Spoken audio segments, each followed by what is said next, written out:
So hi everyone, we have started the three important questions daily with me, okay? And you will just try to understand the type of questions they are asking. कहाँ से statements frame होते हैं, कहाँ से questions निकल रहे हैं, everything we will see as question will come. तो हम लोग कोशिश करते हैं ज़्यादा से ज़्यादा क्वेश्चंस करेंगे और डेली बेसिस पे I will try at least Monday to Friday तो I will try, okay? And उसके बाद भी आपको और भी क्वेश्चंस करने हैं, you can go to our website and solve, उसमें कुछ शॉर्टेज नहीं, right? So we'll start the very first question regarding the all registered political parties are either national party or the state party. ठीक है, पहला statement है। दूसरा है registered political parties enjoy the tax exemptions over the donations received under the income tax. जो भी वो donation receive करते हैं रजिस्टर्ड पार्टी, वो टैक्स बेनिफिट के अंदर आता है उनको, ठीक है।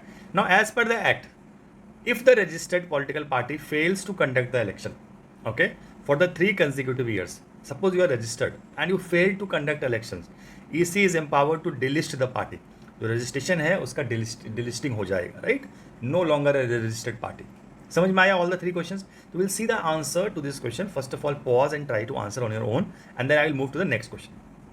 आप देखो इसका आंसर क्या है। The very first question, all the registered, so registration take place as per the representation of people act 1951। कहीं भी किसी भी पॉलिटिकल पार्टी का registration take place according to this act.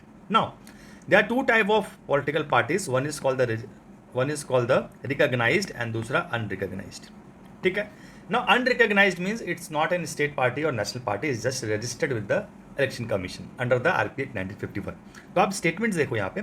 Now sources are, देखो अब ये क्वेश्चन फ्रेम कहाँ से होता है। It's not something like a very unusual source है या आपको दिख नहीं रहा है, राइट? इट इज टोटली, ये न्यूज़पेपर के पार्ट का है। If you see here, this is the article, ये आर्टिकल है, okay? From this the question has been frame, okay? Now if you see here,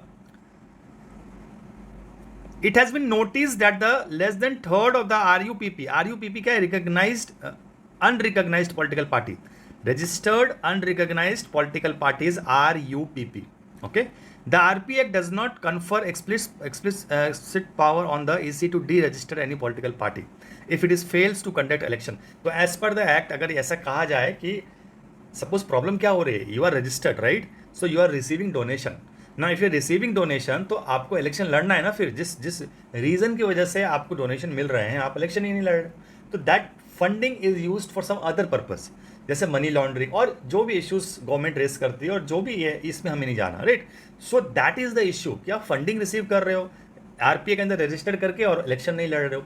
so this is actually wrong. तो ये statement as per the act इसी को power नहीं है इस चीज़ को करने का। तो थर्ड स्टेटमेंट इज इनकरेक्ट। और ये लॉ कमीशन ने कितनी बार, जब ये आर्टिकल पढ़ोगे आप देखोगे लॉ कमीशन ने काफ़ी बार ये चीज़ कही है कि if you are not conducting election you should delist, पर उसको इम्प्लीमेंट नहीं किया गया अभी, राइट? अब इनके अंदर आप देखोगे यहाँ पे कि first is incorrect because registered unrecognised party क्या होते हैं? Fails to become an, we are not secured enough percentage to become the state party. अब नेशनल पार्टी और स्टेट पार्टी कब बनता है? You should be knowing the criteria. आप जाके पढ़ोगे आज कि what are the criteria for declaring any party as a national party और state party, registered party as a national party और द स्टेट पार्टी। अब देखो सच पार्टीज, रिकॉग्नाइज्ड पॉलिटिकल पार्टी क्या होती है? ए रिकॉग्नाइज्ड पॉलिटिकल पार्टी शैल इधर बी ए national party और the state party. तो सारी रजिस्टर्ड पार्टी नेशनल पार्टी और स्टेट पार्टी नहीं होती है। अनरिकॉग्नाइज्ड रजिस्टर्ड पार्टी भी रजिस्टर्ड होती है, पर वो स्टेट पार्टी नेशनल पार्टी नहीं होती है, right? Because they have not secured minimum number of votes to be declare as a national party और स्टेट पार्टी। समझ में आया? रजिस्टर्ड पार्टी 2 तरह की होती है, एक रिकॉग्नाइज्ड, एक अनरिकॉग्नाइज्ड। रिकॉग्नाइज्ड का मतलब है दे आर स्टेट और नेशनल, अनरिकॉग्नाइज्ड का मतलब है they have not secured enough votes so that we can call them a national party और द स्टेट पार्टी।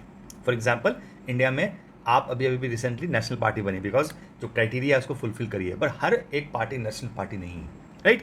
अब आप देखो यहाँ पे सेकंड स्टेटमेंट क्या आता है? Tax benefits. तो आप देख लीजिए यहाँ पे, if you go through the article also if you see here, the registered political party enjoy this tax exemption from the donation received under. तो डोनेशन मिल रहा है, इलेक्शन लड़ नहीं रहे हैं आप, तो पैसा इधर उधर कहाँ यूज कर रहे हैं? तो this was the concern and this was the article, ठीक है? समझ में आया क्वेश्चन कहाँ से फ्रेम होते हैं? तो इस क्वेश्चन में पहला आपको प्रॉब्लम करेगा और तीसरा प्रॉब्लम करेगा, दोनों ही इनकरेक्ट है।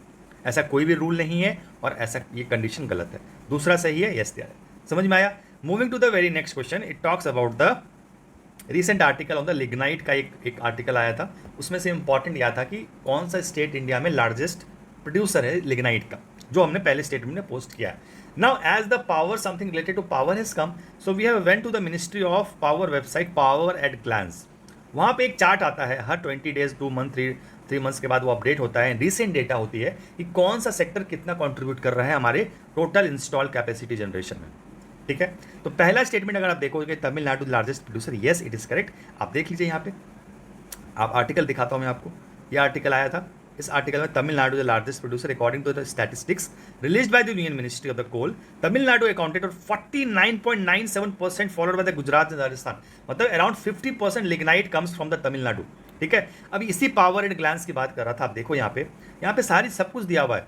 प्राइवेट सेक्टर कितना कंट्रीब्यूट कर रही है टोटल इंस्टॉल कैपेसिटी में, 50.7, सेंट्रल सेक्टर 24, स्टेट सेक्टर. ठीक है, अभी आप देखो fossil fuels coal, it's around 50%, 49.19% as per the latest data.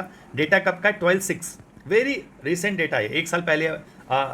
It's like the latest data is around the 1 year. ठीक है, तो ये डेटा आप यूज करोगे एंड यू सी हियर तो सेकंड स्टेटमेंट सेज 50%, ये भी सही है. पहला तमिलनाडु भी सही है. And third statement says the nuclear power generation contributes less than 2%. Okay, तो Tamil Nadu largest producer of lignite, first statement is correct. Coal contributes 50%, second statement is correct. And nuclear power generation contributes less than 2%. तो nuclear power में देख लेते हैं. Nuclear power if you see here it is 1.6%, 6780 megawatt and it's less than 2% is a very right answer. आपका ये question समझ में आया. 3 नई चीज सीखी आपने, very different. I will take you to the other level. आपको बस मेरे this sample questions I am giving you now, और सारे क्वेश्चंस जो भी मैं टेस्ट सीरीज में और डेली क्विज में पोस्ट कर रहा हूँ, don't miss even a single question. Okay, तो moving to the third question for the today is MP LAD. ठीक है, अब इनको देखो. अब एमपी लैट क्वेश्चन है, it was announced in the prime ministership of the Rajiv Gandhi. Okay, MP LAD scheme जो announce हुई थी, इंपॉर्टेंट है, पता होना चाहिए. अब ये एक्ट कौन सा है, कब आया, उससे वो एक्ट का भी आपको पता चल जाएगा. तब भी you will come to know कि राजीव गांधी है कि नहीं. ठीक है, now district authority shall mandatorily maintain inspection register for works carried out in the trust and society. तो आपको सुनने में सेकंड स्टेटमेंट बहुत लग रहा हो, ये क्या पूछ लिया, but I will say you 99% मिलता जुलता question they have asked already asked in UPSC prelims examination 2020 I think, और आपसे ये पूछा है. ठीक है, the third statement says MP LAD fund can be used for the rehabilitation and the reconstruction of the workers affected by the natural calamity of the severe nature declared by the union of government. ठीक है, तो MP let's funds को इसमें भी use कर सकते हैं. Right, ये 3 स्टेटमेंट आपके पास. अब आंसर देखिए क्या है इसका. Answer is A, only 1. ठीक है, ओनली 1 आंसर है. If you see here the MP LAD scheme is central sector scheme announced on 23 December 1993. Then parliament 1993 में क्या राजीव गांधी थे. Okay, so first statement is incorrect. ठीक है, अब आप देखो सेकंड स्टेटमेंट. आप देखो, अच्छा एक इन्फॉर्मेशन और देता हूँ. MP LAD was with the ministry of rural. However, since 1994, the administration of the scheme has been vested with the Ministry of Statistics and the program implementation. Okay. Now, second statement is correct because if you see 2020, yes, 2020, they have asked one question that district authorities shall inspect at least 10% of the work under the implementation every year. Okay. तो ये statement सही है, second statement, right? And moving to the third statement, any member of the parliament from anywhere in the country can consent their MP led funds up to 1 crore per annum for the rehabilitation and the reconstruction work affected by the natural calamity by the severe nature declared by the government.